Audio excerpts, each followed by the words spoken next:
செம்மணி சிந்துபாத்தி புதைகுழி வழக்கு 3ஆம் கட்டத்தின் 27ஆம் நாள் இன்று அதிகாலை ஆரம்பிக்கப்பட்டு யாழ் நீதவான் எஸ் லெனின்குமார் அவர்கள் முன்னிலையில் அகழ்பணி ஆரம்பிக்கப்பட்டது.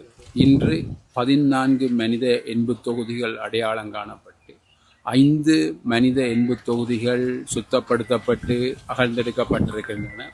மொத்தமாக 362 மனித எச்சங்கள் மனித எண்புத் தொகுதிகள் அடையாளப்படுத்தப்பட்டு நீதிமன்ற கட்டுக்காவலுக்கு எடுக்கப்பட்டு செல்லையா பிரணவன் சட்ட வைத்திய அதிகாரியிடம் பாரப்படுத்தப்பட்டிருக்கிறது. மொத்தமாக 380 மனித எச்சங்கள் இதுவரை அடையாளப்படுத்தப்பட்டிருக்கின்றன. இன்று எடுக்கப்பட்ட 5 மனித எண்புத் தொகுதிகளில் ஒரு குழந்தையின் ஒன்றினுடையதும் சிறுவர் ஒருவருடைய மொத்தமாக 5 மனித எண்புத் தொகுதிகள் எடுக்கப்பட்டிருக்கின்றன.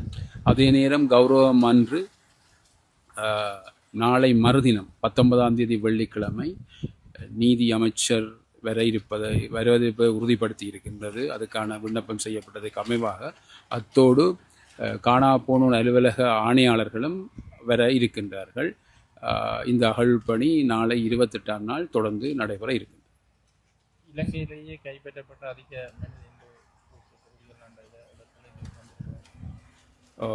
இலங்கையிலேயே ஆக கூடுதலான மனித எண்புத் தொகுதிகள் சதோச மன்னர் புதைகுழியில் தான் எடுக்கப்பட்டது. ஆனால் இன்று அகழ்ந்தெடுக்கப்பட்ட அடிப்படையில் இது 2ஆம் நிலையில் காணப்படுகின்றன. ஆனால் அடையாளம் காணப்பட்ட அடிப்படையில் இது ஒரு பாரிய மனித எண்புத் புதைகுழியாக காணப்படுகின்றது. இது ஒரு பாரிய சந்தேகத்தையும் மக்கள் மத்தியில் பரவலாக ஒரு அச்சத்தையும் ஏற்படுத்தி இருக்கின்றது. விசாரணைகளின் பின்புதான் இது சம்பந்தமான முடிவுகளை எடுக்கக்கூடியதாக இருக்கும்.